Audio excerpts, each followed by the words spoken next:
Ixi, aí você pode estar pensando agora, professor, então quer dizer que tudo que envolve protocolos que são prontos, padronizados para determinadas situações é ruim, não presta? Não estou dizendo isso.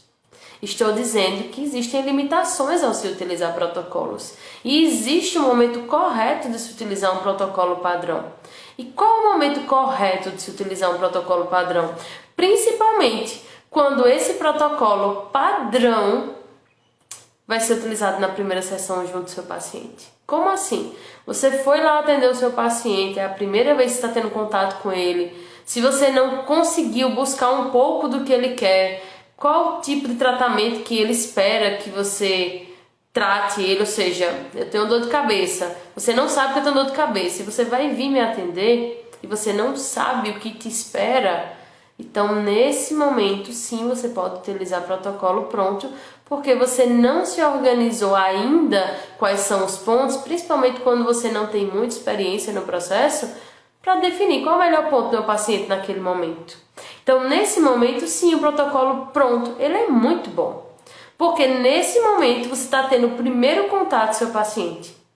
Nesse momento você está coletando a história dele, você está tendo o primeiro contato com ele, de saber como é o perfil dele, o que é que ele espera do tratamento, o que é que ele quer que você melhore. Porque por mais que o paciente diga, eu estou vindo aqui para me tratar com você, ou eu quero que você me trate de tal coisa, essa tal coisa geralmente não é só aquela tal coisa.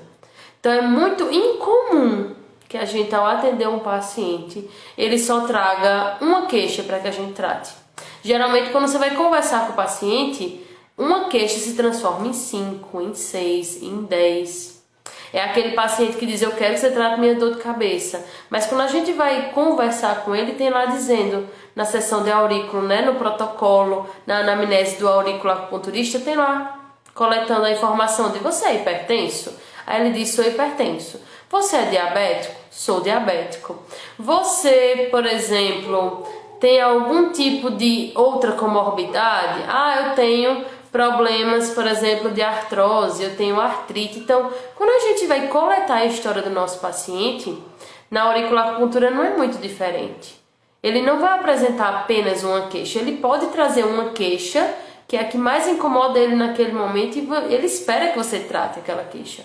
Mas quando a gente vai avaliar, uma queixa se transforma em várias queixas que incomodam ele nesse momento em pequeno grau, ou seja, não tem tanto incômodo em relação a essa queixa principal, mas que sim também está impactando na vida dele, que sim pode ter relação com a queixa principal ou não.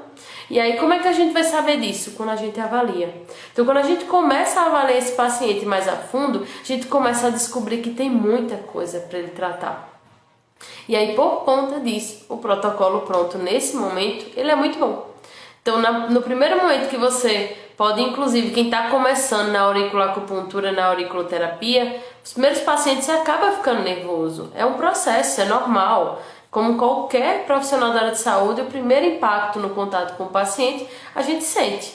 Então, nesse momento, você está um pouquinho mais inseguro, que você não tem essa destreza, não tem essa experiência de atender, e você está muito nervoso. Então, por que você ficar estressado ou extremamente nervoso para tratar seu paciente, quando na primeira sessão, sim, você já pode ter resultado com um protocolo pronto e trabalhar aquela queixa principal do paciente? E aí, uma das coisas que fazem com que o protocolo pronto demore para dar resultado ou não dê o resultado como se deve, é a utilização indevida, como eu disse.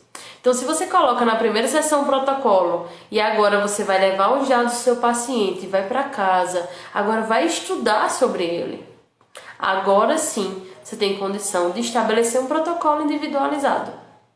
E aí eu vou contar um segredo para quem está aqui comigo. Primeira coisa que você tem que pensar é pensar não na pessoa, não na doença que a pessoa tem, na verdade, mas sim na pessoa que tem a doença. E aí, por conta disso, no momento que você pensa fora da caixinha, você começa a entender que uma coisa que é obrigatória, que tem que constar no seu protocolo individualizado, é sempre tratar a causa. Que é uma coisa que na grande maior parte dos protocolos prontos, muitas vezes não aparece. Por quê? Porque como eu não coletei informações e eu não estou trabalhando naquele caso específico, e sim é um dado generalista, são pontos generalistas, eu acabo não sabendo qual é a causa. Porque ansiedade, por exemplo, tem diversas causas. Dor de cabeça tem diversas causas. Insônia tem diversas causas. Então, como é que num protocolo pronto eu vou conseguir trabalhar a causa também? Tão bem quanto um protocolo individualizado. Então, por conta disso, na auriculoacupuntura, para você definir, tem que colocar quais os pontos que eu tenho que colocar no protocolo individualizado. Principalmente pontos que trabalhem a causa que está gerando a queixa do seu paciente. Tem que ter ponto que trabalhe causa. Do contrário, você vai estabelecer aquele protocolo e você não vai ter resultado, ou na mesma sessão ou a longo prazo. E aí uma coisa que quem utiliza protocolo pronto acaba esquecendo é reavaliar. Existe uma necessidade muito grande para quem trabalha com auriculoacupuntura de forma séria, que quer ter resultado, quer gerar impacto na qualidade de vida dos seus pacientes, é reavaliar sempre. Então você fez uma sessão, você, no próximo momento que você encontrar o paciente, você tem que perguntar como é que ele se sentiu durante a semana. Pede para ele dar um feedback, pelo menos 24 ou 48 horas depois da sessão. Como é que o senhor ou a senhora se sentiu? Como é que você está? Por que isso é importante? Porque esse dado me diz se os pontos que eu utilizei surtiram efeito. E se não está surtindo efeito, não é para você se desesperar. O protocolo que eu utilizei não foi bom. Então você vai ter que reavaliar o seu protocolo, seja ele pronto ou não. E aí no protocolo individualizado a gente consegue reavaliar sempre o paciente. E o fato de reavaliar sempre o paciente faz com que a gente consiga de fato saber qual o ponto que a gente está errando, qual o ponto que não está sendo bom para esse paciente, qual o ponto que eu tenho que trocar, como é que eu devo fazer o protocolo para ele. E aí essa é uma grande vantagem que o protocolo individualizado traz, mas que ele é muito bom utilizado, ele é muito bem utilizado e ele é muito bom para ser utilizado para que a gente possa acompanhar essa evolução do paciente, tá? Já o protocolo pronto, só revisando, ele é muito bom para a gente utilizar na primeira sessão, para principalmente quem ainda está iniciando no processo de atender grande volume de pacientes, começar a ficar mais seguro e mais tranquilo.